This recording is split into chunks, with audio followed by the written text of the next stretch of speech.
Bom dia a todos, senhoras e senhores deputados, senhoras e senhores convidados. Vamos dar início à nossa reunião de mesa e coordenadores da Comissão de Economia, Inovação, Obras Públicas e Habitação. A audiência de hoje, com um tema comum relativamente aos regimes excepcionais no arrendamento não habitacional, tem como convidados a Confederação de Comércio e Serviços de Portugal, a AMRR, Associação de Marcas de Retalho e Restauração, e a AMD, Associação Portuguesa de Marketing Direto. Uma explicação prévia, este quarto de hora académico que nós tivemos para iniciar os trabalhos deveu-se à necessidade de adaptarmos do ponto de vista técnico a nossa reunião às contingências das videoconferências. Tem sempre muitas vantagens, mas também coloca às vezes novas exigências. Eu queria agradecer aos serviços de apoio também a resposta rápida que foi possível dar para prepararmos a nossa reunião nesta altura. Eu vou apresentar muito rapidamente as pessoas aqui presentes que vão ser ouvidas.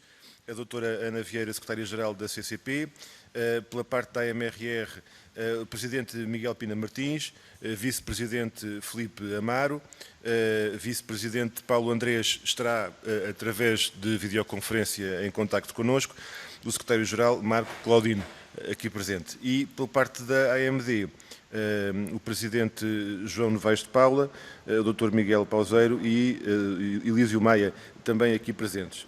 Esta reunião, antes de mais, também se deve, ou essencialmente deve-se, ao contacto que foi dirigido por estas organizações à Comissão Parlamentar, com um tema comum, daí a ideia que foi colocada e, digamos, assumida por consenso de realizarmos uma audiência conjunta às três entidades.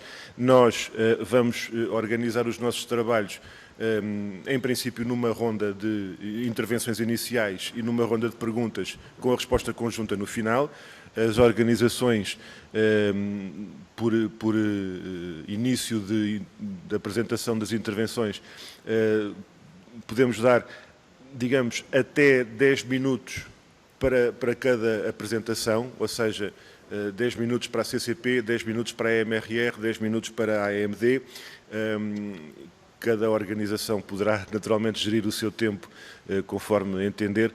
Pedíamos apenas que não ultrapassassem os 10 minutos, porque depois os senhores deputados terão 5 minutos para fazer as suas perguntas, comentários, intervenções. E no final dessas intervenções, novamente as organizações aqui presentes terão mais uma vez 10 minutos para responder. Nós, então, ao que julgo saber, existirá também digamos, uma apresentação que será feita através de videoconferência, mas, salvo erro da AMRR, certo? Para já, se estivessem de acordo, eu daria a palavra à doutora Ana Vieira para a sua intervenção e de seguida a apresentação através do Skype da AMRR, mas para já, a doutora Ana Vieira tem a palavra, faz favor. Muito obrigado, bom dia a todos. Eu vou tentar fazer uma intervenção sintética para permitir à nossa associada, a Associação de Marcas, poder ter mais tempo para fazer a apresentação deles, já que são nossos associados e partilhamos as preocupações. Antes de mais, enfim, não é bom relembrar que os setores do comércio e dos serviços têm vindo desde o início da crise a dar o seu contributo para a contenção da pandemia, quer através do encerramento de estabelecimentos, quer de restrições ao número de pessoas em lojas, quer ao nível dos horários de funcionamento. A pandemia, o confinamento e estas restrições têm naturalmente consequências ao nível das vendas e, neste contexto, a CCP não pode deixar de reafirmar a sua preocupação pela ausência de respostas válidas no que diz respeito às rendas comerciais. E estamos a falar de comércio de rua e estamos a falar da situação dos centros comerciais.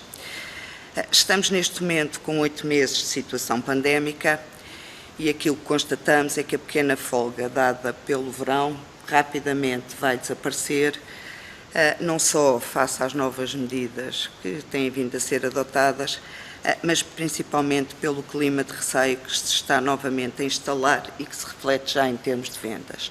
Ainda agora estávamos a trocar impressões, temos aqui 2 sinais muito claros. Um é algum crescimento do comércio alimentar, o que significa que as pessoas se preparam para estar mais em casa. Outro é já alguma diminuição ao nível das vendas no comércio não alimentar.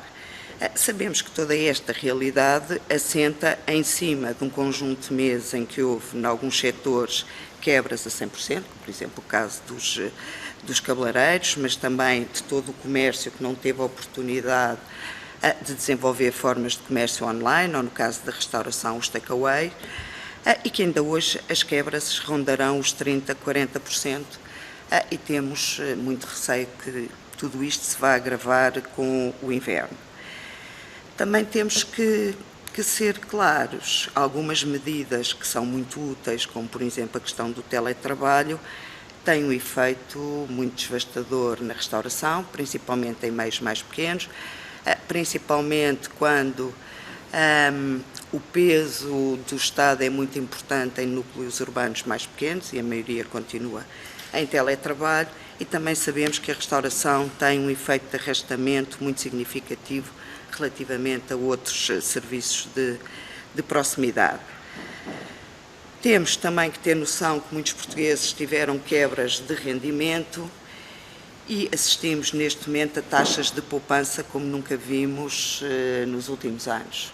Obviamente todos somos favoráveis ao reforço das taxas de poupança, desejavelmente essas poupanças devem ser feitas em períodos de crescimento, porque em períodos de recessão têm obviamente um efeito negativo muito claro.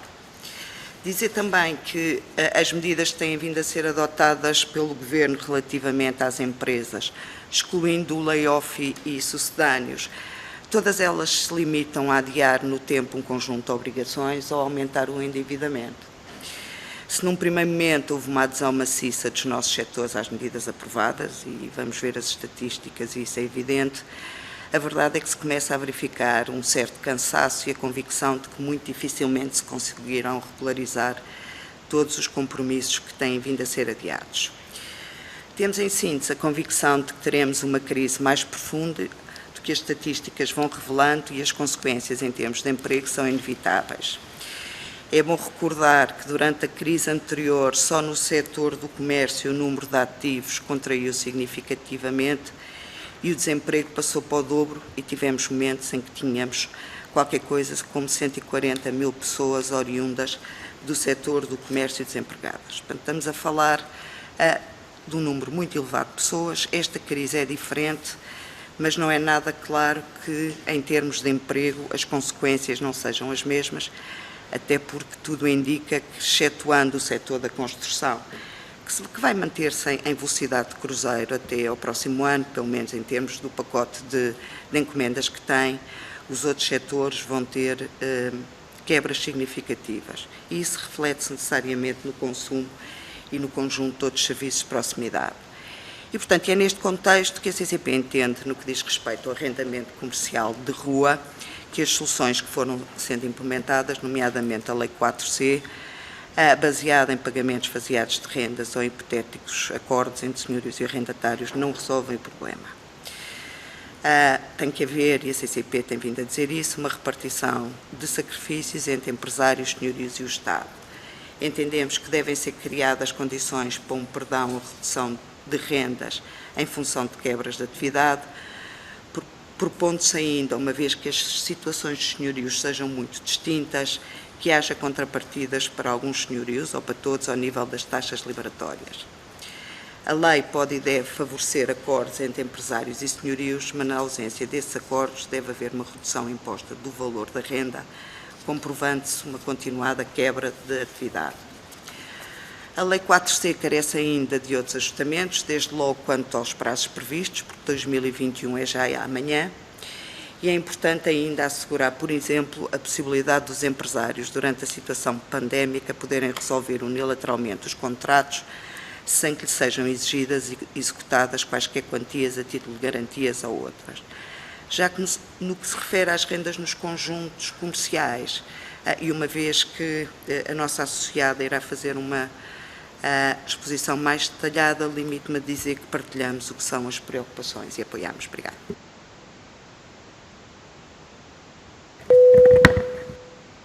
Obrigado, doutora Ana Vieira. Vamos então dar início à intervenção conforme os senhores preferirem. Avança já a MRR com a sua apresentação. Nesse caso, eu presumo que seja o Presidente Miguel Pina Martins para já, a AMRE, e depois passará, e depois daremos a palavra ao Dr. Paulo Andrés. Eu então dou-lhe a palavra, tem nesse caso 13 minutos e meio, faz favor. Muito obrigado. E antes de mais um agradecimento também por nos receberem e um obrigado antes de mais à Assembleia da República pela questão da aprovação da lei que permite os variáveis, ou seja, nós vemos aqui com duas questões muito relevantes. Uma delas é o passado, que tem a ver com a questão dos variáveis nos centros comerciais. Outra questão é o futuro e que também se prende não só com os centros comerciais, mas também, obviamente, com as lojas de rua e tudo o que seja possível para salvar o comércio em Portugal, que muito precisa neste momento. Queria fazer um agradecimento também prévio a todos os grupos parlamentares. Como sabemos, todos os grupos, não houve nenhum grupo parlamentar que tenha chumbado ou que tenha votado contra a proposta que foi feita, neste caso pelo PCP, colocada no Orçamento de Estado, o que para nós obviamente é muito relevante nessa questão dessa proposta, e também obviamente ao PSD, que também tinha no SEN, no Conselho Estratégico Nacional, uma proposta no mesmo sentido, e um agradecimento também ao Bloco, obviamente, e todos aqueles que têm acompanhado, como o PS, como o CDS, que também votou favoravelmente, também um agradecimento também especial, e o PS e o PAN que se abstiveram e que têm estado muito em cima desta matéria e têm estado a seguir muito este tema com muito interesse, e nós obviamente só podemos agradecer. Esse ponto era muito relevante. Portanto, em relação ao passado, há um tema que é bastante relevante, que tem a ver com a necessidade, neste momento, no nosso entender, de uma norma interpretativa, porque o espírito da lei, claramente, quando ela foi feita, era que o variável fosse desde o início da pandemia, como é óbvio, ou seja, isto foi aquilo que foi sugerido e foi aquilo, pelo menos, que estava também na proposta do PSD, que também foi feita uma proposta do Bloco de Esquerda e também do PCP, que não foi no orçamento, mas foi posterior, e neste momento, apesar da nossa interpretação e a interpretação, por exemplo, do professor Menezes Cordeiro ser nesse sentido, estamos a ter muita dificuldade em que todos os shoppings consigam seguir esse entendimento.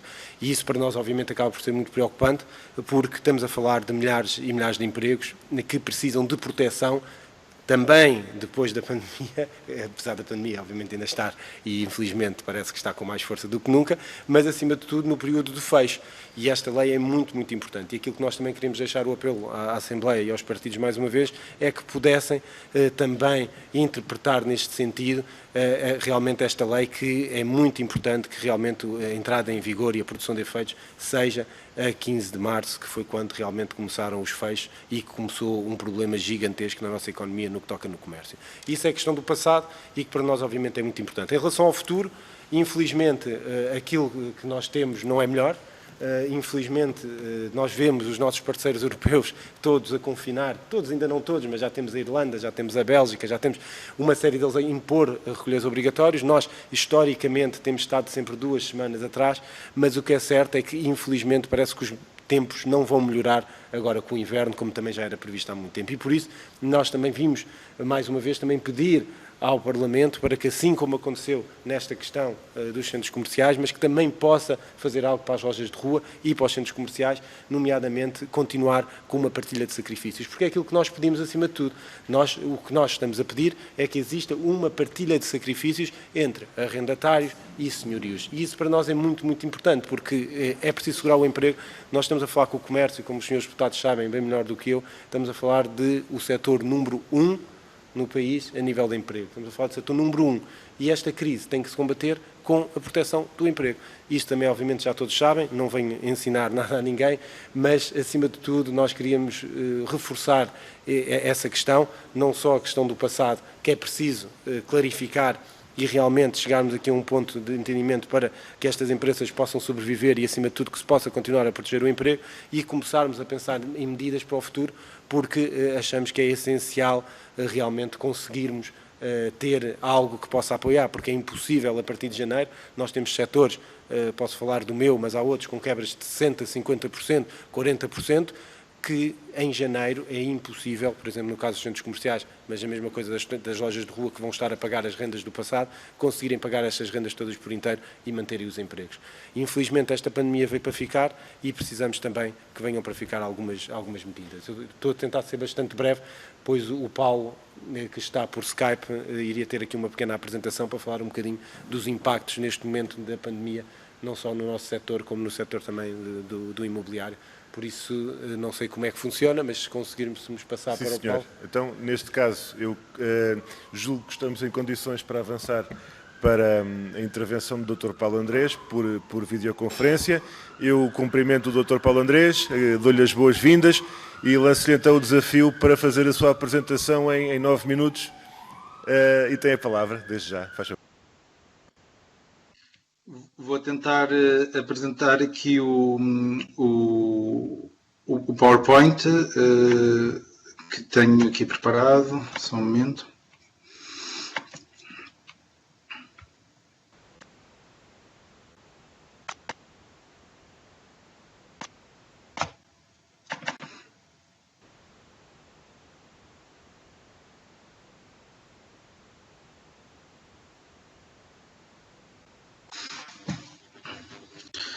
Diz que está a carregar.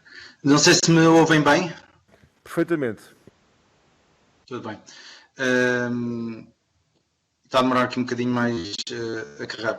Bem, nós temos esta breve apresentação para falar sobre o...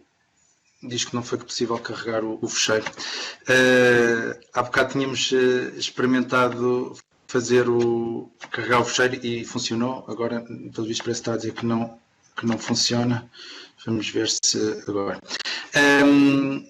Nós temos esta apresentação para ver, de facto, qual foi o impacto que esta lei teve no ponto de vista dos centros comerciais e do ponto de vista da sua rentabilidade e, sobretudo, na avaliação dos ativos imobiliários.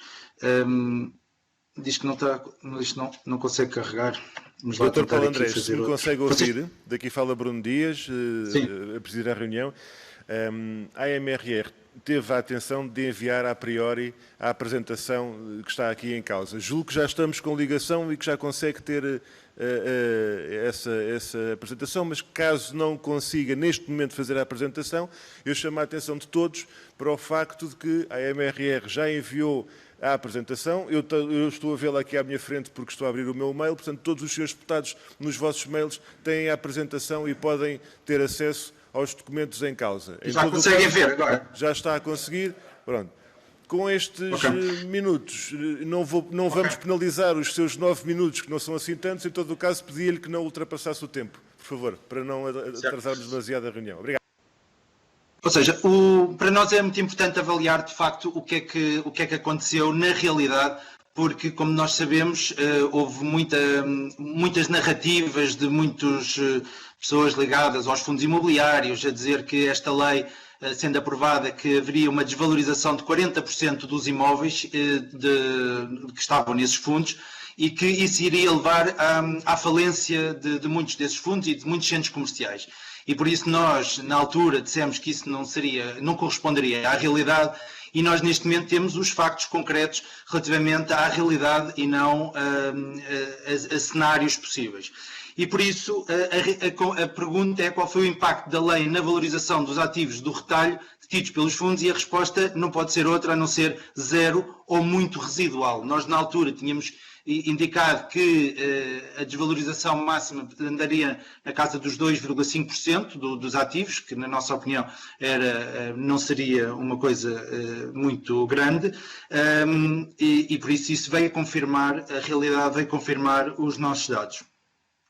Nós vamos começar aqui pelo Capital Crescente, que é o maior fundo português, que tem mais de 800 milhões, como vemos tem aqui tido rentabilidades muito interessantes nos últimos anos, e fomos ver as avaliações que foram feitas agora depois do primeiro semestre, por isso foram feitas em julho, relativamente a estes imóveis. E o que se verifica é uma constatação daquilo que nós andámos a dizer, que é não houve variação. Ou seja, os avaliadores imobiliários escolhidos por este fundo não consideraram que havia desvalorização dos imóveis e já tendo conhecimento total da lei das rendas variáveis. Isto vem exatamente de encontro àquilo que nós temos dito. Isto são imagens do relatório de contas, está online, isto não é nenhuma informação confidencial, está online, os seus deputados podem ver esta situação. Depois fomos também ver a Klépierre, que é outro operador bastante grande, e fomos ver também na apresentação das contas do primeiro semestre de 2020, também é público, está aí no site deles, e para surpresa de alguns, a desvalorização dos imóveis na Ibéria, na Península Ibérica, Portugal e Espanha, foi a menor desvalorização de todo o portfólio deles. Nós sabemos porque é que isto acontece, só para alguns é que isto pode ser uma surpresa, mas vem de facto demonstrar que o impacto da lei foi basicamente nulo ou muito pouco, porque mesmo neste impacto da desvalorização dos imóveis não se pode atribuir à questão da lei especificamente. Mas vamos avançar para o próximo passo, que é qual foi o impacto da lei na rendabilidade de ações dos fundos proprietários dos conjuntos comerciais. E a resposta é zero ou residual. Para aqueles que iriam dizer que com a aprovação da lei que isto iriam descer as cotações 40%, etc. Por isso, vamos começar por este capital crescente, que é, como dissemos, o maior fundo português e que tem uma exposição bastante grande ao retalho. Como vemos, estes fundos normalmente são bastante diversificados, ou seja, não estão só na questão do retalho. E mesmo dentro do retalho, tem uma exposição bastante forte a retalho alimentar, que não sofreu com a crise como nós sabemos. E por isso, se nós olharmos para os dados, isto é desde sexta-feira passada, nós percebemos que a valorização deste fundo não sofreu qualquer impacto com esta questão do Covid. E por isso esteve sempre em crescimento. E se tivesse tido um grande impacto esta lei, naturalmente a cotação deste fundo teria tido uma desvalorização e seria visível este impacto que este fundo, que esta lei teria no fundo. Já não somos nós só a dizer, já não são só os próprios avaliadores próprios a dizer que não há impacto, temos também as próprias empresas, as que gerem os fundos, a dizer que, de facto, nada de significante aconteceu. E por isso temos aqui a Square a dizer para o segundo semestre de 2020, apesar da indefinição económica e legislativa, devem estar a referir possivelmente, naturalmente, a esta questão legislativa, que se vai adensando com o passar dos meses, em consequência da pandemia Covid-19, perspectiva-se uma evolução positiva do valor da unidade de participação associada a uma rentabilidade dentro dos valores apresentados no primeiro semestre pelo fundo.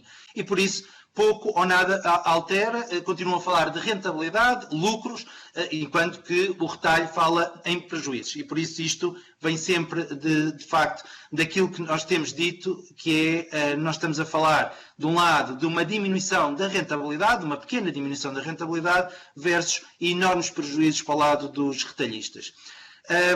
Para irmos analisar isso, fomos ver também as contas reais e publicadas por estes operadores, e temos aqui a Klépierre, por exemplo, que mostra as contas e que mostra que em Portugal faturaram 1,7 milhões de euros e tiveram de lucros 1,6 milhões de euros. Ou seja, estamos a falar sempre que este negócio dos proprietários dos centros comerciais, proprietários não os gestores, isso é um negócio à parte, mas os proprietários é um negócio com margens muito elevadas, porque de facto os custos operacionais são pagos pelos lojistas e por isso tem muito poucos custos. E por isso nós, quando falamos da partilha de sacrifícios, é nestes pontos que nós estamos aqui a falar, que há uns que têm umas margens de lucro muito elevadas versus os outros que têm prejuízos.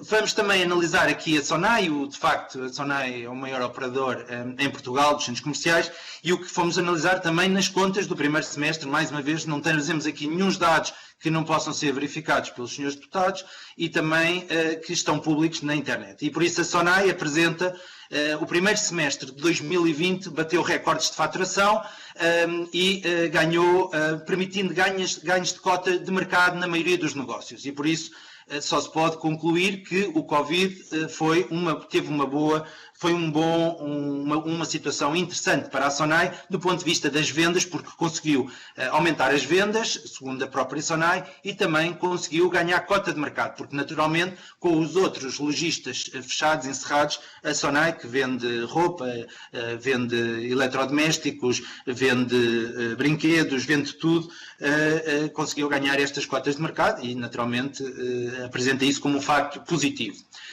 Se formos analisar também a cotação da própria SONAI, desde o início da pandemia até agora, a própria cotação subiu, da própria SONAI, e se formos ver também interessante é que o pico da cotação é quando temos o pico da pandemia. Por isso, há aqui uma situação, como foi referido pela Ana Vieira, da questão de quando há uma corrida, quando há estas crises, há uma corrida ao alimentar, e essa situação depois, obviamente, há uns que beneficiam dessa situação, relativamente a maiores vendas, e penso que estamos a falar nesta situação aqui da cotação da SONAI. Bem, então já vimos que do ponto de vista dos imóveis o impacto foi residual ou nulo.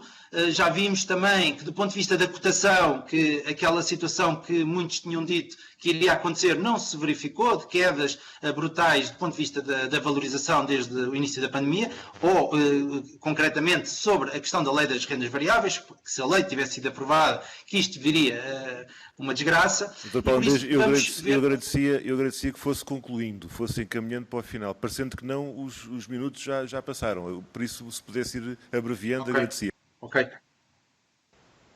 Ok, qual foi o impacto da lei nos FIIs de gestão das gestoras dos centros comerciais? E a resposta é zero. Ou seja, nós vemos, por exemplo, aqui neste caso do Gaia Shopping, temos aqui os FIIs de gestão do ano passado para este ano e não há qualquer variação. Ou seja, não há nenhum sacrifício por parte dos gestores dos centros comerciais, apesar dos centros comerciais terem fechados. Se formos ver os orçamentos praticamente todos aumentam, temos aqui neste caso 5%, temos casos em que, neste outro caso, que os orçamentos aumentaram 16% de um ano para o outro, quando grande parte do tempo tiveram fechados os centros comerciais e tiveram despesas de eletricidade e redução de despesas de eletricidade, limpeza, etc. Né? Qual foi o impacto da lei do interesse dos investidores estrangeiros por Portugal? Zero ou nenhum. Continuamos a ver notícias todos os dias de grandes investimentos e de grandes interesses em adquirir novos imóveis e fazerem novos investimentos. Algumas transações também a nível dos centros comerciais e por isso o mercado está muito ativo e não houve nenhum impacto desse ponto de vista nesta situação. Qual é o impacto da lei nos retalhistas em conjuntos comerciais? Nós vemos que nós esperávamos com uma recuperação, já estarmos positivos neste momento e não estamos em queda, e mais alarmante são as últimas 3 semanas. A tendência das últimas 3 semanas, como podemos ver aqui, há uma deterioração da situação muito, muito grave. Se nós formos analisar do ponto de vista desta aplicação da lei para trás ou não, nós em 2019 tivemos uma taxa de esforço de 13%, os lojistas, incluindo a renda e as despesas comuns. Nós, se tivermos a aplicação da lei, como nós defendemos desde o início da pandemia, estamos a falar de uma taxa de esforço de 17%, ou seja, há um esforço maior do lado dos lojistas do que do ano passado, ou seja, há um grande sacrifício, se não houver esta situação e se aplicar só a partir do dia 25 de julho. Então temos uma situação que é perfeitamente catastrófica de 29% e por isso é perfeitamente incomportável estarmos com essa situação. Em termos de conclusões, penso que já falámos das conclusões anteriormente, e em termos de propostas, nós achamos que é fundamental haver uma norma interpretativa para acabarmos com formas criativas de interpretação da lei. Temos tido coisas inacreditáveis de interpretação da lei. Achamos que deve haver também uma legislação para as lojas de rua, conforme proposta da CCP. A situação é muito, muito dramática no ponto de vista das lojas de rua e, obviamente, achamos que se deve prolongar, deve-se aprovar o prolongamento das rendas variáveis em 2021. Estamos disponíveis para defender que, no caso concreto de alguma empresa que tenha vendas superiores a 2019, que não se aplique as rendas variáveis, porque pode haver o caso, nomeadamente na questão do alimentar, que possam ter vendas superiores relativamente a 2019 e, nesse caso, não faria sentido estar a aplicar as rendas variáveis. Também alertamos para o caso dos quiosques e dos espaços de renda fixa em conjuntos comerciais, que os centros comerciais têm sido muito pouco flexíveis e têm exigido, na sua grande maioria, a totalidade das rendas por não se aplicar a questão das rendas variáveis. E por isso o que defendemos é que haja um desconto na renda equivalente à média da queda de vendas dos retalhistas não alimentares. Também defendemos que as gestoras de espaços comerciais também devem partilhar um bocadinho de sacrifício e não passar pelo Covid como se nada lhes tivesse acontecido, e devem reduzir proporcionalmente as comissões de gestão a cobrar aos lojistas não alimentares, equivalente à quebra de atividade desses lojistas. Não esquecendo que muitos dos orçamentos dos centros comerciais e dos conjuntos comerciais têm custos de empresas prestados por empresas detidas pelas gestoras dos centros comerciais, e por isso as gestoras dos centros comerciais têm várias fontes de receita, não só os FIIs de gestão. Nós só estamos aqui a falar dos FIIs de gestão porque aquilo é exatamente o óbvio que não faz muito sentido esta situação. Muito obrigado. E muito obrigado e peço desculpa pelo prolongar da apresentação. Obrigado, Dr. Paulo Andrés. Damos de imediato a palavra então à AMD, Associação Portuguesa de Marketing Direto. O seu presidente, João Novaes de Paula, tem a palavra, faz favor. Muito obrigado, Sr. Presidente. Muito bom dia. É um prazer sempre revê-lo ao fim destes anos todos. Agradecer o convite que nos foi dirigido, agradecer a presença da senhora e dos senhores deputados e vou passar a apresentar as pessoas que me acompanham. Ao meu lado direito está o Dr. Miguel Pauseiro, que é vogal da direção, portanto está comigo na direção da AMD, e a seguir está o Dr. Elísio Maia, que vem representar os nossos associados que têm lojas em centros comerciais. E se o Sr. Presidente me dá licença, eu entregaria a partir daqui as nossas declarações ao Sr. Dr. Elísio Maia. Muito bem, tem a palavra o Dr. Elísio Maia, faz favor. Muito obrigado, Sr. Presidente. Então, bom dia. Eu queria começar por cumprimentar o Sr. Presidente, Deputado Bruno Dias, todas as senhoras e senhores deputados aqui presentes e também os colegas das duas associações, da AMR e da CCP, aqui presentes, e à distância o Dr. Paulo Andrés. Eu vou aproveitar o meu tempo tentando respeitá-lo. Tenho aqui um cronómetro para ver se não me chamam a atenção, para focar dois pontos muito concretos dos regimes que foram aprovados pela Assembleia da República no âmbito do apoio aos estabelecimentos comerciais mais afetados pelas medidas de contenção da pandemia. E, muito concretamente, essas duas questões são o número 5 do artigo 168 e a forma como ele está a ser aplicado, e já vimos na apresentação anterior que ele está a ser aplicado de uma forma que frustra, no fundo, aquilo que era a sua razão de ser e os seus objetivos, e, em segundo lugar, a conciliação desse número 5 do artigo 168 com a Lei 4C 2020, 6 de abril, que introduziu um regime de moratória para o pagamento das rendas nos meses do estado de emergência, nos meses imediatamente subsequentes. Antes desses dois pontos, julgo que é importante recordar, embora a doutora Ana Vieira e o Dr. Miguel Pina Martins já o referiram, o impacto tremendo que o encerramento dos estabelecimentos comerciais teve no comércio a retalho. Nós estamos a falar de cerca de 2 meses e meio de encerramento e 3 meses na área metropolitana de Lisboa, portanto as lojas localizadas em centros comerciais na área metropolitana de Lisboa só reabriram durante o mês de junho, portanto aí estamos a falar de 3 meses e, embora haja pequenas variações entre os lojistas, baseado na minha experiência, eu faço parte da equipa de gestão da Livraria Bertrand, portanto tenho dezenas de lojas em centros comerciais e no comércio de rua, baseado na minha própria experiência, nas informações obtidas junto de inúmeros colegas de outras marcas, nós temos sensivelmente uma tendência muito semelhante. Em março, quebras na ordem dos 50%, muitas vezes superior, no meu caso foi ligeiramente superior a isso. Portanto, logo em março, apesar do encerramento formal ter sido a 22, as pessoas começaram a não ir às lojas em meados desse mês. Depois, abril e maio, com as lojas fechadas, 100% de quebra, portanto as lojas físicas estiveram impedidas de abrir e, portanto, registaram 100% de quebra. E depois, nos meses de junho e julho, 50% de quebra de vendas. Portanto, se nós somarmos este impacto, é grosso modo estar 3 meses e meio com a porta fechada. Portanto, estes 50% mais os 2 meses a 100%, nós temos sensivelmente 3 meses e meio sem vendas. Portanto, os lojistas que tiveram este padrão, e foram a esmagadora maioria, chegaram ao final do mês de julho, do 7º mês do ano 2020, com uma quebra de faturação na ordem dos 50%. Portanto, esses 3 meses e meio no conjunto dos 7 meses, isto admitindo que não tiveram variações muito significativas em janeiro e fevereiro, perderam metade da faturação que tinham obtido no ano anterior. A isto somar-se-ão depois as perdas nos meses subsequentes, mas não vou agora ocupar o meu tempo com isso. Queria sublinhar este ponto daquele que foi o período de encerramento, qual foi o impacto desse período. Ora, nós sabemos que os custos principais no comércio a retalho são as instalações e o pessoal. Sabemos também que no que toca ao pessoal foi aprovado um regime de apoio à manutenção dos postos de trabalho que assentou numa repartição de sacrifícios entre as empresas, a Segurança Social e os trabalhadores mais diretamente afetados. Ora, não foi assim que as coisas se passaram no caso das instalações, pelo menos num primeiro momento. A Lei 4C, aprovada em 6 de abril, basicamente o que fez, portanto, que estabeleceu um regime excepcional para as situações de demora no pagamento da renda, o que fez foi proteger integralmente o rendimento dos proprietários das lojas, condicionando mesmo a aplicação de outros institutos gerais de direito, por exemplo, a modificação do contrato por alteração anormal das circunstâncias. Isso foi corrigido mais à frente, com a Lei 45 de 2020, mas naquele momento até isso ficou, no fundo, condicionado.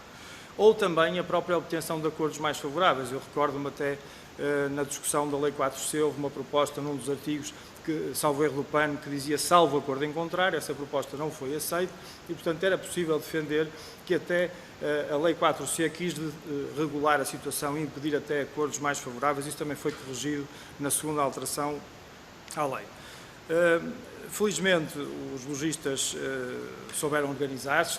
Está aqui uma associação muito jovem que é resultado dessa organização, refiro-me à AMIRR, e alertaram para a iniquidade desta solução, e é neste contexto que surgem algumas iniciativas, 2 projetos do Partido Comunista Português, o 452 e o 464, o primeiro dirigido especificamente aos contratos de utilização de loja em centro comercial, e um projeto de lei também do Bloco de Esquerda, número 469, que abrangia as 2 situações, o arrendamento comercial e as lojas em centros comerciais.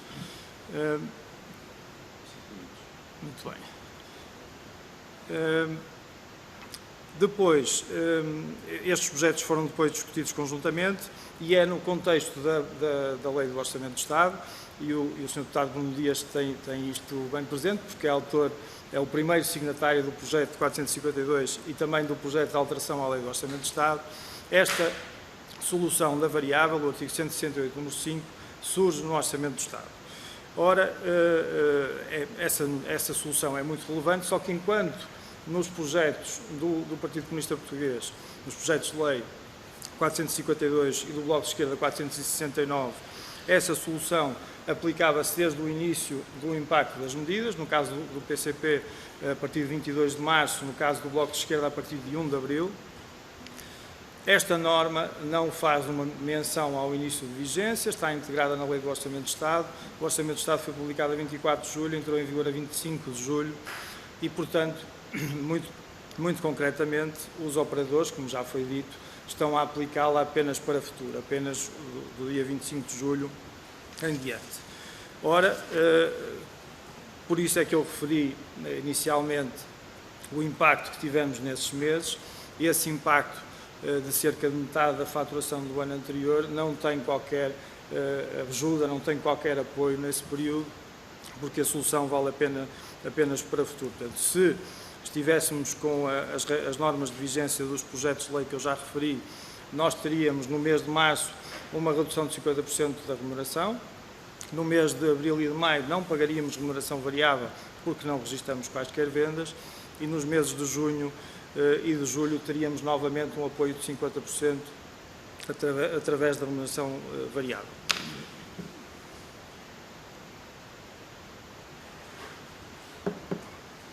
Peço desculpa. E por isso,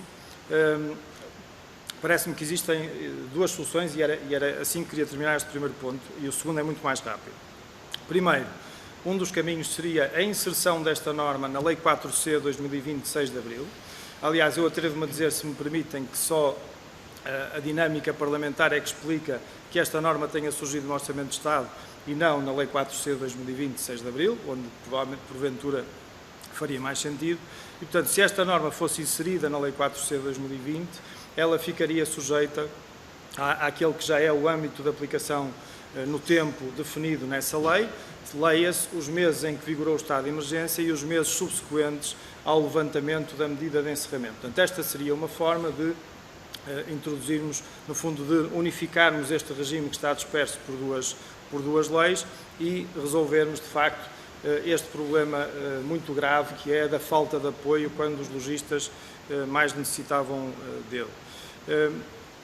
Uma outra solução será tentar, no fundo, resolver este problema para o futuro, prolongando a vigência desta norma do artigo 168, número 5, já foi aqui mais ou menos defendida, portanto, prolongando-a pelo ano de 2021 e tentando dessa forma compensar os lojistas pelo impacto que tiveram em 2020. Por último, se esta norma de facto só valer para o futuro, é importante chamar a atenção, portanto, e é assim que ela está a ser aplicada, é importante chamar a atenção que é possível a interpretação segundo a qual os lojistas não têm qualquer proteção nos meses de março, abril, maio, junho e julho, nem sequer a moratória. Porquê? Porque na última alteração à Lei 4C, feita pela Lei 45 de 2020, foi aditado um número 2 ao artigo 10º, que basicamente diz que o capítulo 3º do arrendamento não habitacional não se aplica aos contratos de utilização de loja em centro comercial. Essa norma já estava mais ou menos no projeto do PCP, o que se entendia, porque no projeto do PCP a solução da remuneração variável aplicava-se a todo o período, e se aplicava a todo o período, então faria sentido excluir a Lei 4C, a aplicação da Lei 4C a esses contratos. A partir do momento em que a remuneração variável só valha para o futuro, a partir do dia 25 de julho, então é preciso proteger esses lojistas no período anterior, desde que as lojas fecharam, e, portanto, é preciso clarificar que esse não é o entendimento, ou seja, que os lojistas não podem usar os dois regimes no mesmo mês, mas podem, pelo menos, ter uma moratória nos meses em que as lojas estiveram fechadas e nos meses imediatamente subsequentes, e depois recorrer à solução da remuneração variável no mês, a partir do dia 25 de julho. Portanto, essencialmente eram as duas propostas que deixava sobre estes dois pontos, sem prejuízo depois, se houver oportunidade, na sequência das perguntas que forem feitas, poder até editar mais alguma informação sobre a minha experiência concreta. Muito obrigado. Muito obrigado. Agradeço ao Dr. Elísio Maia. Esta intervenção conclui em si, digamos, o período de apresentações da nossa reunião. Senhoras e senhores deputados, seus convidados, nós, grosso modo, temos meia hora, portanto, vamos procurar aproveitar da melhor forma o tempo que temos pela frente, porque depois a seguir vai ter início outra reunião sobre outro tema da Comissão. Eu dou a palavra à Sra. Deputada Márcia Passos. Eu pedi a todos que procurássemos mesmo conter as nossas intervenções dentro do tempo. Normalmente seriam 3 minutos, admitimos 5, porque há várias organizações, mas pedia mesmo que não ultrapassássemos esse tempo. Tem a palavra a Sra. Deputada Márcia Passos, faz favor. Obrigada, Sr. Presidente. Muito bom dia a todos. E eu começo naturalmente por felicitar-vos e por agradecer a presença de todas estas entidades aqui na Assembleia da República, mais uma vez, alertando-nos para a realidade que estamos a viver. Não é que seja necessário, porque estamos todos muito atentos, estão todos os grupos parlamentares e, concretamente, o PST muito atento a tudo o que se está a passar, e desde o início da pandemia e desde março, e portanto tem acompanhado toda a evolução no que respeita aos contratos de arrendamento e ao impacto que a pandemia teve no comércio em geral e no comércio nos centros comerciais, e não só no comércio, mas também na restauração e nos serviços. e, portanto, mas nunca é demais voltarmos a refletir sobre estas questões, até para podermos potenciar ou alcançar soluções para o futuro, porque infelizmente não acabou e não se prevê que acabe tão cedo, e por isso é sempre de salutar estas iniciativas e o facto de trazerem até nós dados concretos, inclusive acerca do impacto nos arrendamentos. Não posso deixar também de dar uma palavra de apreço a todos os lojistas e a todas as entidades que trabalham no comércio, na restauração e nos serviços, pelo esforço e pela coragem, que é, como eu lhe digo, uma coragem na adaptação a estes novos tempos. Maioritariamente insistem em não encerrar portas e bem, e isso significa que estão preocupados, tal como estamos nós e tal como está o PSD, em manter as empresas a funcionar, em manter as lojas abertas, em manter o consumo e a manter os empregos dos portugueses. E, portanto, estas são as nossas preocupações fundamentais. E tudo o que sirva para encontrarmos soluções para manter tudo isto que eu acabei de dizer, portanto, a economia a funcionar e os empregos também a não serem prejudicados, será sempre momento para voltarmos a pensar nas soluções. É certo que apontam, todas as entidades apontam uma quebra de faturação tremenda, quer em lojas de rua, quer em centros comerciais. Também sabemos que há, felizmente, pouquíssimas exceções que têm a ver com o mercado alimentar e também com algumas entidades que até incrementaram as suas vendas através das vendas online, porque tiveram essa capacidade, nomeadamente no que se refere a artigos desportivos, mas são de facto exceções e estas não podem comandar as soluções que temos necessariamente que pensar sobre elas. E por isso, aquilo que eu vos posso assegurar em termos de grupo parlamentar do PSD é que continuamos atentos e continuamos preocupados e disponíveis para pensar em soluções. Tinha apenas uma questão que deixaria, se me pudessem responder, que é a seguinte. Os benefícios que foram criados não foi apenas o benefício da isenção da renda da componente fixa até ao final do ano de 2020. Há outros benefícios, nomeadamente o diferimento do pagamento das rendas, os acordos de pagamento que, porventura, foram feitos e que podem ser sempre feitos. Os acordos de pagamento mais favoráveis impõem-se sempre àquilo que está na lei, portanto, isso faz parte da liberdade contratual. Jamais a lei pode intervir ou a iniciativa do legislador pode impedir que exista um acordo mais favorável entre senhorio e arrendatário. Mas ainda há uma outra medida que foi mais recentemente aprovada, que tem a ver com o diferimento, a prorrogação dos efeitos da suspensão da cessação dos contratos, que estava até 30 de setembro de 2020 e passou a estar até 31 de dezembro de 2020.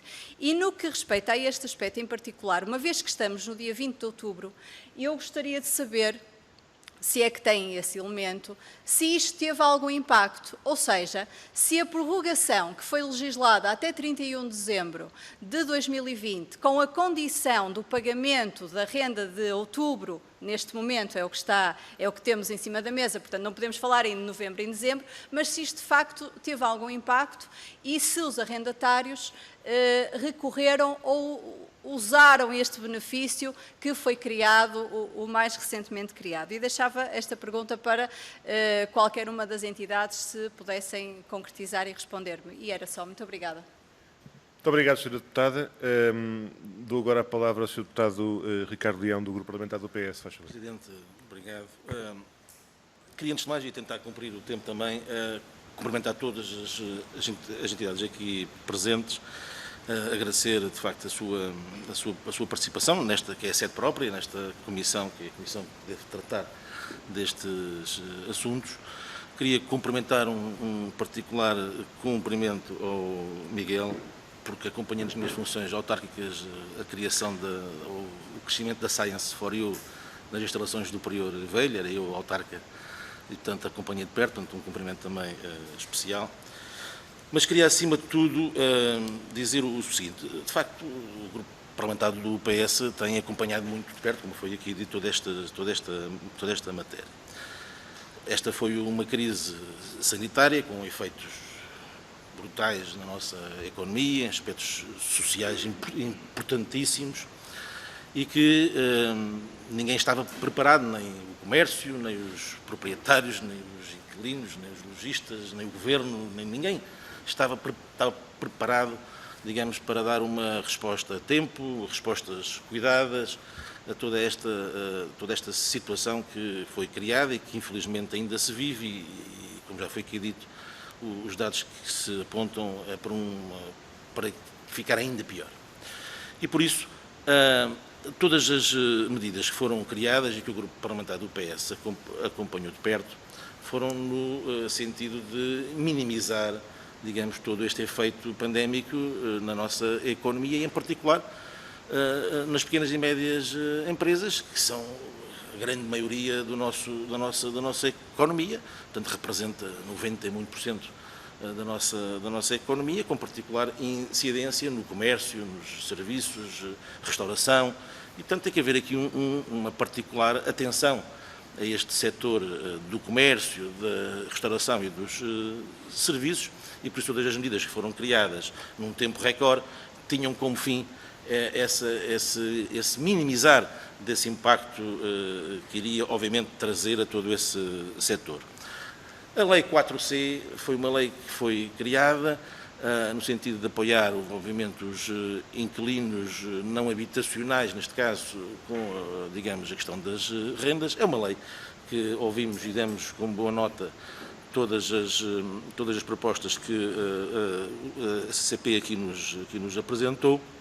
É uma lei que tem, obviamente, que ser revisitada e que o Grupo Parlamentar do PS o que tem a dizer relativamente a essa matéria em concreto, no que diz respeito ao comércio de rua, iremos, obviamente, revisitar essa lei, tendo em conta também, digamos, a realidade que hoje vivemos e, como disse há pouco, tendência para piorar. Mas eu queria me centrar, obviamente, na questão que diz respeito aos centros comerciais, porque basicamente é aquilo que, na minha opinião, carece de uma solução o mais rápido possível. De facto, há aqui uma diferença relativamente a uma interpretação dessa norma, desse regime excepcional que foi aprovado e foi proposto pelo Grupo Parlamentar do PCP. Como foi aqui dito, o Grupo Parlamentar do PS absteve-se nessa votação pelas razões que eu vou excluir, tendo em conta o tempo que tenho de pronunciar, mas que foram de alguma forma tidas em conta e foram transmitidas a todas as entidades aqui presentes, que aliás, diga-se, esta audiência que aqui estamos a tratar não esgota outras reuniões que qualquer grupo parlamentar possa vir a fazer para aprofundar, e deve ser assim, para aprofundar estas matérias. Mas há de facto aqui uma diferença de interpretação que eu penso que uma norma interpretativa solucionava esta matéria. Portanto, desde já, relativamente a esta solução que foi apontada, o Grupo Parlamentar do PS não tem qualquer tipo de problema em acompanhar uma norma interpretativa para que fique claro para todos quando é que, de facto, esse regime excepcional entra em vigor.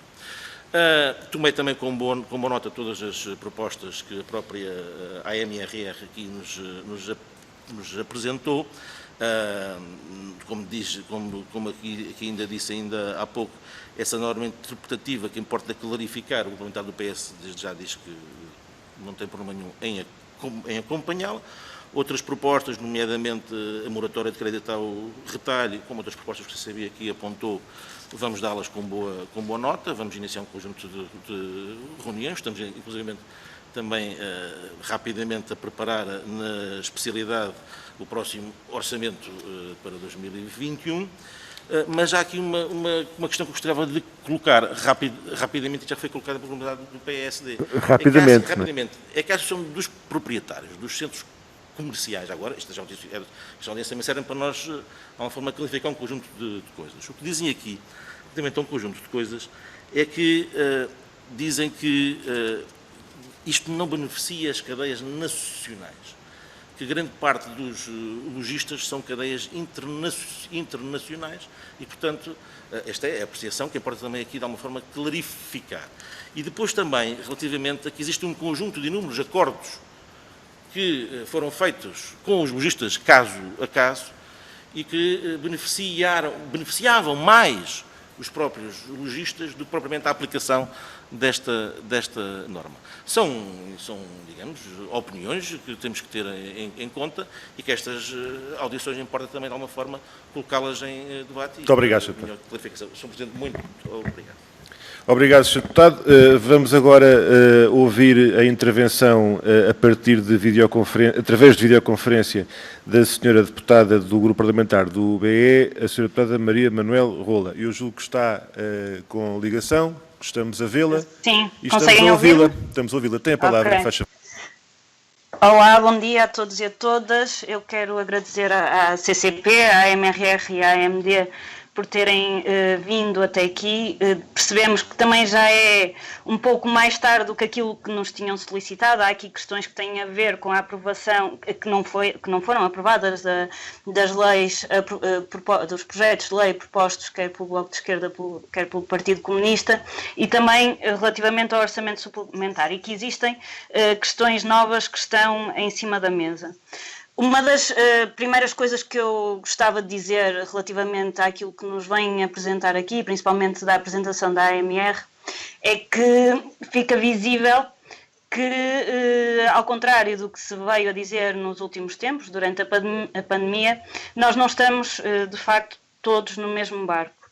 E se existe neste momento esta desigualdade brutal entre apoios que são dados ou a omissão de medidas para apoiar certas atividades, ora isto também tem a ver com o desequilíbrio brutal que se criou ao longo dos últimos anos, nomeadamente no que concerne o imobiliário e que se aplica, digamos, quer na questão comercial, quer na questão do arrendamento habitacional. E isso para nós é de extrema importância, fazer notar o desequilíbrio e a desregulação ou a falta de intervenção que viesse a colmatar os problemas que temos vindo a ter nos dois tipos de arrendamento. Posto isto, eu gostava também de lembrar e de fazer notar que, apesar da aprovação da medida no Orçamento do Estado suplementar, que veio a permitir, e ainda bem, que existisse uma outra percepção relativamente ao arrendamento não comercial nos conjuntos comerciais, os regimes excepcionais propostos pela legislação ou pelos projetos de lei que foram colocados à discussão e eram, obviamente, sujeitos a possíveis alterações e a uma discussão que levasse a que os projetos tivessem uma melhor adaptação à realidade, previam precisamente os problemas que uma norma num orçamento suplementar ou num orçamento de Estado não pode prever ou dificilmente consegue concretizar e que vem agora necessitar, segundo aquilo que nos vieram aqui demonstrar, de uma norma interpretativa que clarifica aquilo que nesses projetos já vinha, de uma forma ou de outra, algo explicitado. Para voltar a pegar nesses regimes excepcionais que foram propostos, eu gostava, quer a nível dos conjuntos comerciais, quer a nível das lojas de rua, que nos preocupam também e até de uma forma mais intensa, porque neste momento não tem, além da moratória nas rendas, qualquer outro tipo de regime, gostaria de ouvir as três associações sobre esse regime excepcional, aquilo que lhes parece mais favorável para as duas situações e aquilo que pode ser mais problemático para podermos, quem sabe, voltar a pegar nesta possibilidade de regime excepcional.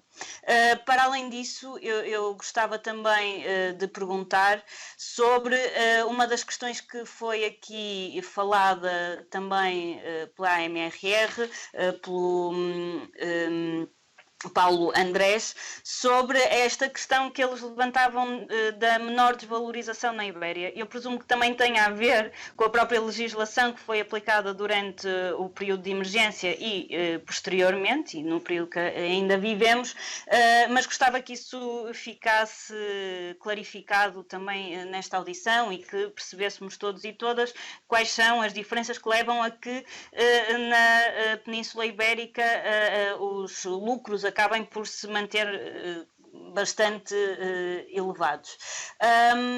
Para além disso, sobre a questão do prolongamento da suspensão dos prazos dos contratos, que foram prolongados, e também tendo em conta aquilo que levantavam aqui e a dificuldade que vai ser no próximo ano de fazer face ao pagamento das moratórias que foram aplicadas durante este ano, com a intuição de que também, quer no arrendamento comercial, quer no arrendamento habitacional, a partir de 1 de outubro, que era a data que se previa, que se começassem a fazer os pagamentos das rendas e a atualização dos contratos e da renovação dos contratos, que levasse a que os contratos que foram sendo mantidos para que não houvesse despejos ou então saídas dos espaços comerciais, eu vou terminar, não estaria ainda com a estabilidade necessária para que se aplicasse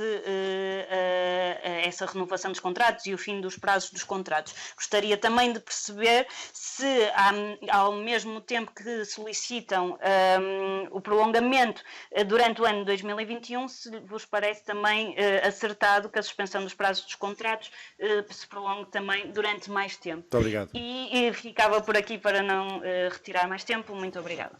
Obrigado, Sra. Deputada. Vai intervir então agora o Sr. Deputado João Gonçalves Pereira, do Grupo Parlamentar do CDS. Faz favor. Muito obrigado, Sr. Presidente. Começar por cumprimentar a Confederação e as duas associações aqui presentes.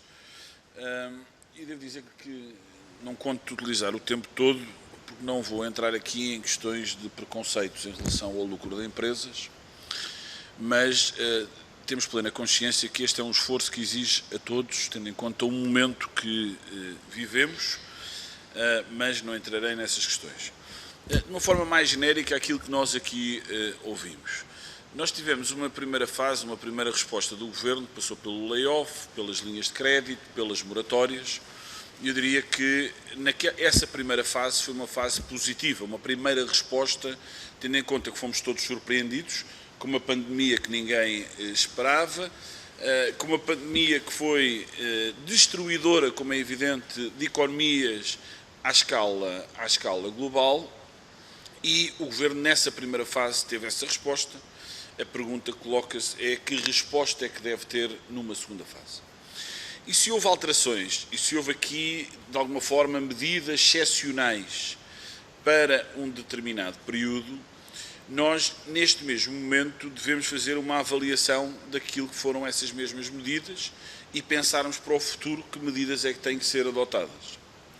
E aí leva-me e coloca-se uma questão que passa por algo que deve ser o respeito pela propriedade privada, evidentemente, mas também passa por aquilo que é a preservação e o esforço de preservação de uma economia que também tem agentes diferentes, como é evidente, mas que deve ser preservada, designadamente ao nível do pequeno comércio. E, portanto, deveríamos estar e devia o Governo ponderar uma forma, uma matriz de avaliação das empresas versus aquilo que é as quebras de faturação, para com isso permitir determinado tipo de apoios a fundo perdido, precisamente para essas mesmas empresas. E que o esforço que é pedido, eu não vou entrar, confesso, na discussão do PowerPoint que foi aqui apresentado, com todo o respeito por aquilo que foi aqui apresentado, mas acho que não é esse o âmbito do Parlamento, não deve ser esse o âmbito do Parlamento, estar aqui a avaliar, ainda por cima não olhando para os documentos todos, relatórios e contas, projeções. É factual o que está ali, não ponho em causa isso, mas não me parece que seja competência do Parlamento fazer essa análise. Agora, outra coisa bem diferente é nós podermos avaliar aquilo que são as quebras de faturação das empresas, o impacto que isso tem na sua tesouraria e a incapacidade que têm de poder honrar os seus compromissos. E não é, como já foi aqui dito, e eu acompanho, não é com mais endividamento das empresas. Não é com mais endividamento, quer dizer, ouvimos um Governo, ainda agora recentemente, que está a ponderar criar linhas de crédito para o pagamento de impostos. Que as empresas querem é menos impostos. E isto, por mais que se repita e que se diga até a exaustão, o Governo parece que não quer compreender. Não quer compreender. E, portanto, como digo, deve haver uma avaliação, cada caso é um caso, não há casos iguais, há casos semelhantes, mas há aqui um respeito que tem que existir sobre aquilo que é a propriedade privada. Isso para nós é algo que é muito importante e que se liga necessariamente com algo que tem a ver com aquilo que o país precisa e que vai precisar de atrair nos próximos tempos, que é investimento. E as questões do investimento, e para qualquer investidor, é preocupante a adoção por parte de um governo que, bem se percebe por este Orçamento de Estado, é mais extrema-esquerda do que centro-esquerda. É algo que é preocupante naquilo que é a atração de investimento. E, portanto, a sugestão que nós fazemos é precisamente essa, que é que se crie uma fórmula, que se crie uma matriz, que faça a avaliação dessas mesmas empresas e das quebras de faturação que têm, por via disso possam existir recursos públicos precisamente para, a fundo perdido, precisamente para compensar essas mesmas perdas, e portanto era isso e era esta a mensagem que de alguma forma vos queria deixar, agradecendo aquilo que foi a exposição e a agradável conversa que tivemos aqui esta manhã, mas que de uma conversa deve passar a uma consequência também. Muito obrigado. Muito obrigado, Sr. Deputado. Eu não vou, por estar a presidir a reunião, não vai haver uma intervenção do PCP, não vai haver uma intervenção do PCP. Eu gostava apenas, antes de dar a palavra, perguntava apenas se acham que 5 minutos poderia ser suficiente para cada organização responder, tendo em conta o pouco tempo que nos resta. Em todo o caso, eu apenas propunha, antes de vos dar a palavra, propunha que pudessem, se entenderem, abordar estas questões. No caso da CCP, em que medida, e nós ouvimos todos, digamos, a abordagem do que se considera insuficiente na aplicação da Lei 4C relativamente ao comércio de rua, focando esta questão do comércio de rua, que, digamos, não tem realmente estas situações de resposta, qual tem sido, digamos assim, ao conhecimento da CCP, a dimensão do universo de empresas beneficiárias, digamos assim, de medidas? Porque parece-nos, isto aqui já é o Bruno Dias a falar, parece-nos que há uma dimensão diminuta dos beneficiários dos apoios e das medidas em relação ao pequeno comércio ou ao comércio de rua, de uma forma geral. Mas se há alguma visão sobre, digamos, qual foi o impacto efetivo dessas medidas a partir da Lei 4C para o comércio de rua, se há uma ideia desse impacto.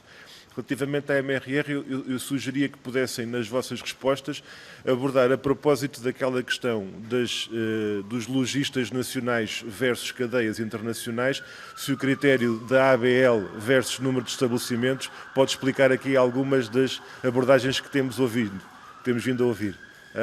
Porque o tamanho de cada loja pela área bruta locável, sendo uma explicação para as dimensões depois dos beneficiários, pode ajudar a compreendermos um pouco melhor e talvez vos pedisse que pudessem dar um esclarecimento sobre isso. E em relação à AMD, mesmo na parte final da intervenção do Dr. Elísio, houve uma referência sobre as consequências do facto de não se aplicar o apoio por via da lei do Orçamento Suplementar, entre 22 de março e 25 de julho, e, por outro lado, a lei que alterou a Lei 4C, 45, salvo erro, ter retirado daquele período, ou desse e dos outros períodos, o acesso aos apoios da Lei 4C.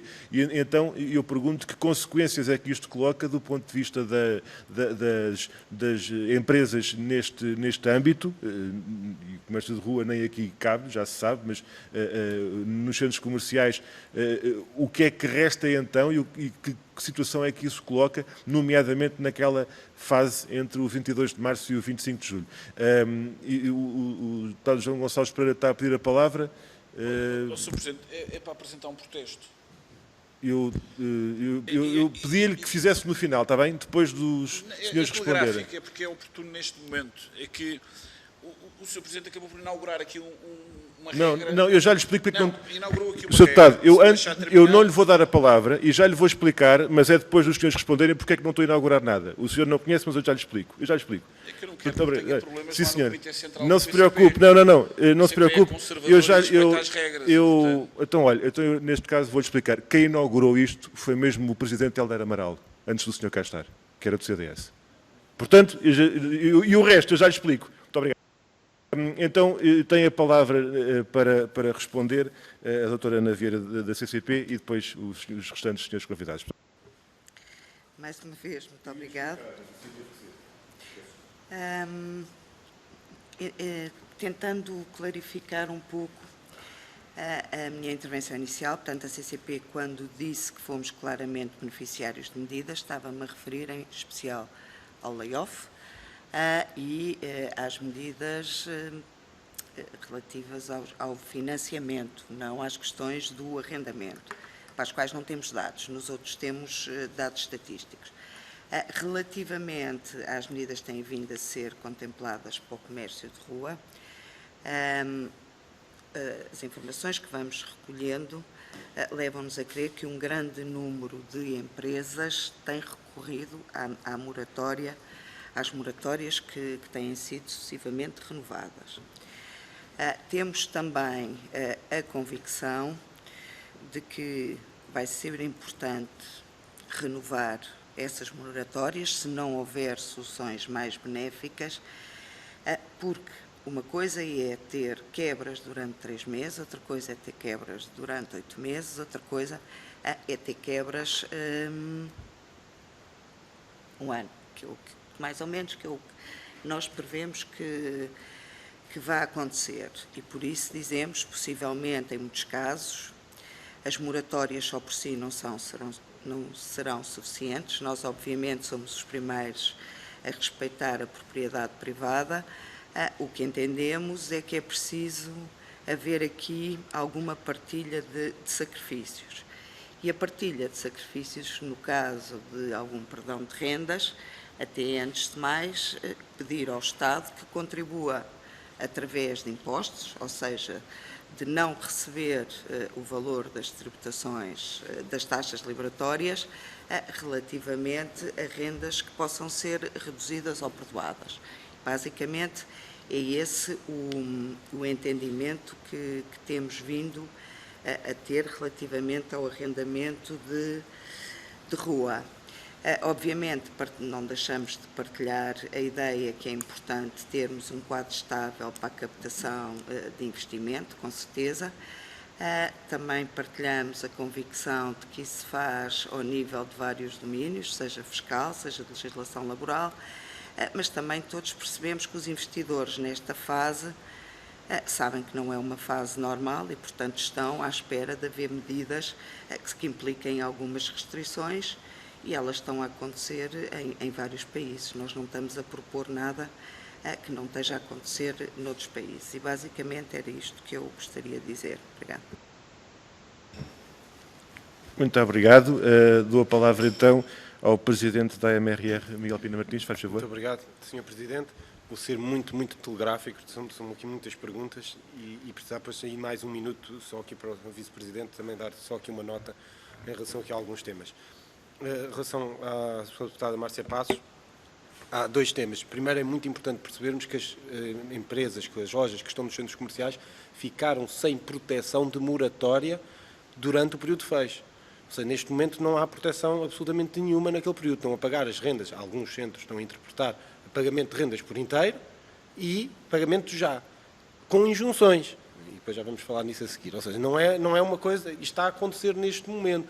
E isso é muito grave porque estamos a realmente, quando se coloca injunções, na realidade, normalmente é para levar à insolvência e tudo mais, e sabemos o que é que vem a seguir, não vale a pena depois continuarmos nesse aspecto. Mas isto é muito importante percebermos que neste momento, como o Governo e o PS e bem disseram, ok, então como temos o regime variável para o ano inteiro, se calhar aqui neste momento não é preciso haver moratória, e parece-me faz todo o sentido. O problema é como estão a interpretar que não há variável, ou seja, tem que se pagar a renda por inteiro durante o período de fecho e tem que se pagar já há algum tempo.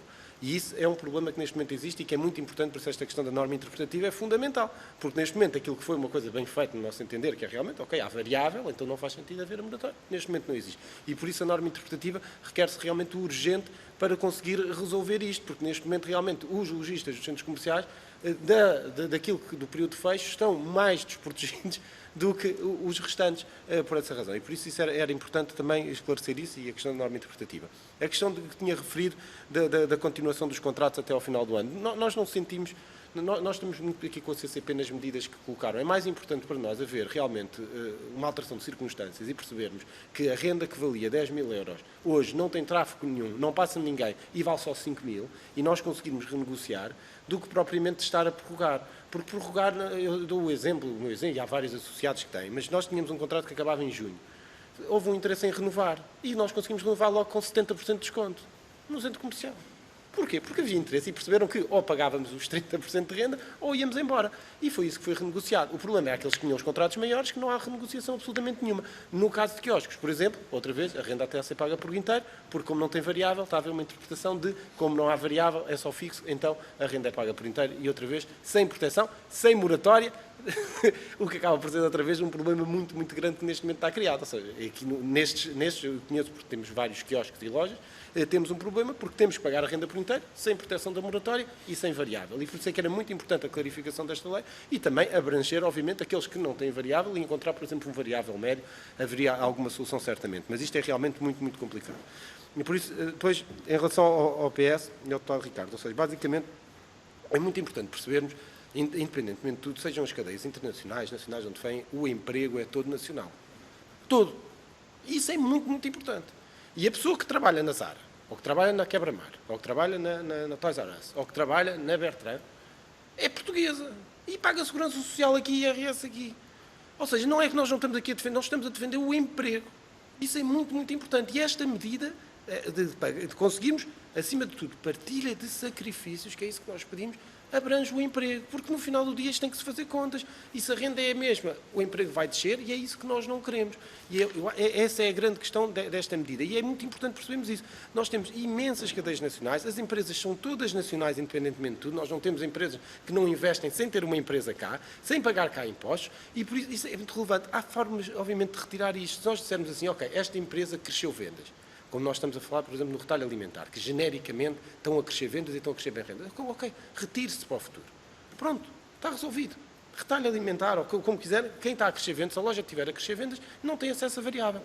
Parece-me impecável e não tem problema. E é uma forma muito simples de resolver este problema daqui para a frente. Agora, é muito, muito importante percebermos isto. Nós temos que defender o emprego. E nesse aspecto, para nós, é muito importante. Depois, em relação à outra pergunta que fez, e muito bem, a questão dos outros acordos. Se os acordos são melhores, eu não os conheço, mas pode existir, nós não conhecemos. Ótimo, fiquem com eles, não há problema nenhum. Agora, pode ser, na maioria muito, muito, muito grande dos acordos não são melhores. Eu conheço muito poucos que sejam melhores e pessoas que tenham a manter. Não conheço ninguém que tenha ideia que quer ficar. Estamos aqui, não conheço, temos aqui também a Bertrand, também está aqui, que tem muitas, muitas lojas. Eu não conheço, mas pode existir, se calhar, cadeias especiais, se calhar algumas cadeias que tenham o shopping e depois também tenham a cadeia. Não faço ideia. E nos nossos associados, neste caso, não tenho conhecimento de nenhum que assim seja. Pode acontecer, obviamente, não conheço. E, obviamente, pode acontecer, mas eu não conheço. Mas não tenho que conhecer tudo. Mas nesses dois pontos, basicamente era isso.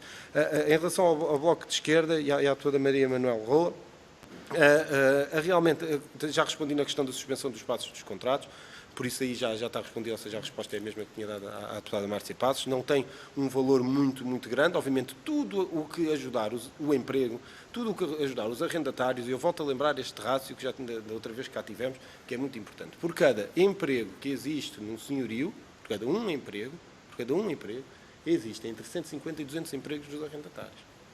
Por cada um emprego que nós estamos a defender de um lado, existem 150 a 200 empregos. E isto é muito importante, nós temos esta noção. Quando nós falamos de partilha de sacrifícios, nós estamos a dizer partilha de sacrifícios, mas nós precisamos de dinheiro para pagar ordenados. E do outro lado não é que seja importante, e obviamente o investimento estrangeiro é muito importante. Só atenção ao tempo, por favor. Peço imensa desculpa. Vou já terminar então. Do deputado do CDS, João, é muito rápido. O que é que nós precisamos para o Estado? É partilha de sacrifícios. partilha de sacrifícios. Nós temos que perceber que esta pandemia é brutal, isto é uma destruição gigantesca e nós isto ainda vai piorar muito antes de melhorar, infelizmente, é a nossa percepção, e o que nós pedimos é partilha de sacrifícios. Nós sabemos que, infelizmente, nós temos um Estado muito endividado, temos um país muito endividado, não é propriamente fácil como aconteceu no Reino Unido, em que havia acho que o Reino Unido estava 50% de desconto, é muito mais interessante do que o IVA Vaz. Mas sabemos que, infelizmente, aparentemente, pelo menos, não há dinheiro para isso, não temos devidamente que outros países têm. E por isso aquilo que nós pedimos é uma partilha de sacrifícios com aqueles que estão. Ou seja, eu não acho que faça sentido haver uma parte, neste caso dos senhorios, que agora, obviamente, com os moratórios e com isto já haja uma parte de sacrifício e que, neste momento, o sacrifício grande é para quem tem a loja aberta, para quem tem o emprego, para quem tem que vender. E isso é que nós não concordamos genericamente. E peço imensa desculpa, acho que respondi a tudo, ou pelo menos quase tudo. Pronto. Muito obrigado. Muito obrigado. Só um minutinho muito rápido, Sr. Presidente. É muito rápido. Seja muito rápido, então, ainda a seguir à AMD responder. Muito obrigado, Sr. Presidente. Só queria aqui reforçar, no fundo, o que Miguel Pina Martins disse e focar que a urgência da norma interpretativa é mesmo uma premência, porque o bullying que chegou às injunções estão aí. Temos vários associados que têm injunções de alguns operadores e respondendo também à questão dos acordos, não fazemos ideia de números nenhuns, achamos estranho que não temos isso. Nós representamos 4.000 lojas e acho que essa questão dos contratos não há nenhum, de certeza, que seja mais favorável do que esta lei, interpretada desde março até ao final do ano. Portanto, reforçava essa urgência, porque temos casos de alguns associados que diria que nos têm confrontado com a situação de sobrevivência, que praticamente não vão conseguir sobreviver. Portanto, era o reforço mais desta questão urgente da norma interpretativa. Muito obrigado. Eu, por uma questão de justiça, penso que importa dar desde já a palavra à AMD para fazer a sua resposta, até na questão dos tempos. Julgo que será o Presidente Novaes de Paula a responder. Tem a palavra, faz favor. Se o Sr. Presidente me dá licença, volto a passar a palavra ao Dr. Elísio Maia. Com certeza. Então, Dr. Elísio Maia, faz favor, tem a palavra. Obrigado. Muito obrigado. Relativamente às questões da Sra. Deputada Márcia Passos e do Sr. Deputado do Partido Socialista Ricardo Leão, eu faço minhas as palavras do Dr. Miguel Pina Martins, portanto, no essencial, aquilo que foi dito, eu revejo-me inteiramente.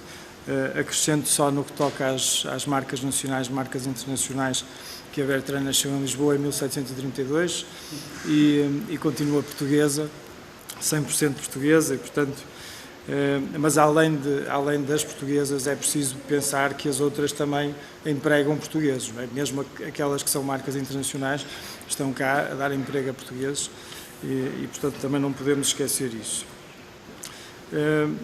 Relativamente aos acordos, existem alguns casos pontuais de acordos, mas condicionados a esta interpretação da lei. Portanto, como agora disse, mesmo nesta última intervenção, o Filipe Amaro, não existe nenhum acordo mais favorável do que uma aplicação da lei desde o início de março. O que existem são acordos condicionados a essa interpretação da lei, como apenas se aplicando de 25 de julho em diante, e depois existem também muitas entidades com quem não houve qualquer tipo de acordo, nem sequer negociações sérias para a obtenção de acordo. Portanto, houve muitas entidades que ficaram numa postura passiva, primeiro conformando-se com a moratória, com a lei da moratória que foi aplicada e depois com as sucessivas alterações, portanto, aplicando a lei, evidentemente, nesta interpretação que fazem dela, mas nunca chegaram sequer a apresentar uma proposta concreta de acordo, algumas entidades até representando vários ativos, vários centros comerciais.